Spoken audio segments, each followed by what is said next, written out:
apa yang dimaksudkan dengan Allah duduk seperti aku duduk tu? Ni sahabat-sahabat, jangan tersilap faham dakwaan orang kata Ibn Taymiyah kata macam tu. Sebenarnya Ibn Taymiyah tak kata macam tu pun. Kan? Dia dalam bab duduk ni, ulama-ulama ni terpecah kepada ulama-ulama ahlul kalam dan juga ulama-ulama salaf. Ulama salaf lah. Ulama salaf ni ulama salafiyah ataupun kita sebut yang mengikut aqidatus salaf wa ashabul hadis ataupun kita sebut sebagai ahlul asar. Lebih tepat adalah ahlul asar. Ahlul asar mereka ni berbeza pendapat berkaitan tentang hal berkenaan. Saya sebab Allah Ta'ala Ar-Rahmanu ala arasy istawa. Ar-Rahman beristiwa di atas arasy. Ar-Rahman beristiwa di atas arasy. Jadi apa cara kita nak faham Ar-Rahmanu ala arasy istawa? Saya sendiri kalau ikut secara peribadi, saya lebih senang kalau ikut macam mana sahabat-sahabat Nabi SAW. Apakah yang dibuat oleh sahabat Nabi? Apabila Ar-Rahman disebutkan Ar-Rahmanu ala arasy istawa, terima macam tu. Ar-Rahmanu ala arasy istawa. Bila disebutkan Ar-Rahmanu ala arasy istawa, mereka tidak mempertikaikannya, mereka tidak mentakwilkannya, mereka tidak berbincang tentangnya, mereka tidak bising pun tentang hal berkenaan. Ar-Rahmanu ala arasy istawa, benda tu jelas di dalam Al-Quran, maka kita percaya macam tu lah. Dan tidak menjadi polemik pada zaman Nabi, dia sepatutnya tidak menjadi polemik pada zaman selepas daripada Nabi SAW. Mungkin boleh berlaku polemik pada awal perkembangan falsafah. Awal perkembangan falsafah, bila falsafah masuk ke negara-negara Muslim, maka berlaku perbincangan berkaitan tentang isu-isu yang mutasyabihat ni. Ayat-ayat yang dia nampak boleh ditakwilkan ataupun dikata ada perselisihan. Saya lebih cenderung pada pendapat ikut macam mana sahabat-sahabat Nabi dulu. Quran dibaca pada waktu zaman mereka, tak ada berlaku percanggahan, tak ada masalah. Pun begitu, sekiranya awak nak bincang, padahal sebaiknya tidak perlu dibincangkan. Sebab tidak ada manfaat yang banyak pun dalam waktu. Tidak perlu dibincangkan. Kalau manfaatnya banyak, pastinya sahabat-sahabat Nabi akan buat. Laukana khairan la sabaquna. Kalau benda tu baik, nescaya kita telah didahului oleh sahabat-sahabat Nabi. Tapi benda tu tak dilakukan, maka cukup Ar-Rahmanu ala arasy istawa. Makcik-makcik kita baca Ar-Rahmanu ala arasy istawa, dia tanya tak? Tak ada. Beriman saja. Tak ada masalah. Yadullahu fawqa aydihim. Tangan Allah berada di atas tangan-tangan mereka. Terima macam tu saja. Mai kita bahas sebab isu perbahasan ilmu kalam. Kita kena tahu sebab apa muncul ilmu kalam ni. Sebab apa ilmu kalam ni muncul? Bukan ilmu kalam muncul untuk kukuhkan akidah umat Islam. Akidah umat Islam memang dah kukuh dah. Tapi isu ilmu kalam ini lahir adalah disebabkan unsur-unsur luar yang umat Islam terpaksa menjawabnya. Maka pada waktu ketika itu ada kumpulan yang mengambil kaedah, kita ambil manfaat ilmu daripada kaedah-kaedah falsafah, mantik dan sebagainya, dan benda ni tak salah. Mereka ambil pendapat yang tu, benda ni tak salah.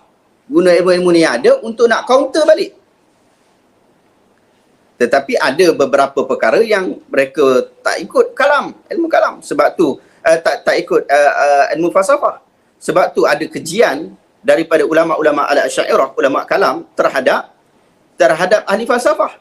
Ada kejian, banyak kejian kepada ahli falsafah. Sebab isunya adalah isu kritikan itu bagaimana cara. Tetapi ahlul asar dia tak pakai kaedah tu.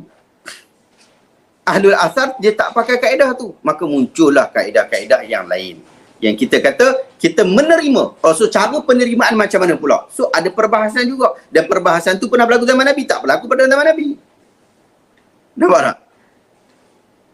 Jadi, bila kita belajar yang tu, bukanlah pada hari ini kepentingan kita untuk nak kata ilmu kalam ni sesat ke, ilmu asar ni tak bagus ke, tak cukup menyelesaikan masalah ke. Tak. Zaman sekarang, orang tak bincang bab tu dah. Majoriti orang kita bahkan awak sekarang berperang dengan ahli kalam adalah daripada kalangan Muslim sendiri. Muslim sama dengan Muslim sekarang ni. Padahal asas pada awal tu adalah menentang kumpulan-kumpulan yang sesat. Tapi tiba-tiba sekarang ni, orang yang berada pada jalur yang betul sudah bergaduh di antara satu sama lain. Dan ini bukan pergaduhan biasa. Ulama-ulama besar itu gaduh. Kita kata berselisih lah dalam istilah yang lebih sedap. Berselisih. Mereka berselisih. Tapi, cuba awak fikir, apa manfaatlah sekali? Tak ada manfaat. Perselisihan yang tidak manfaat yang besar. Tidak ada manfaat yang besar. Ya mungkin memberi manfaat, tetapi memberi manfaat yang sedikit kepada kumpulan tumpu, kumpulan khusus. Tetapi kumpulan umum umat Islam, lalah kali dia tengok, benda ni bergaduh, kita bergaduh je lah kali nampak. Benda ni, padahal benda tu boleh faham dua-dua. Saya mengaji Azhar. Bila saya mengaji Azhar, akidah yang kita pakai ataupun akidah yang dipelajari di Al-Azhar yang kita praktiskan di sana adalah ilmu kalam, Al-Asy'ariyah. Tapi Al-Asy'ariyah bukan hanya bincang bab sifat saja. Ialah memang khilaf utama pada bab tu.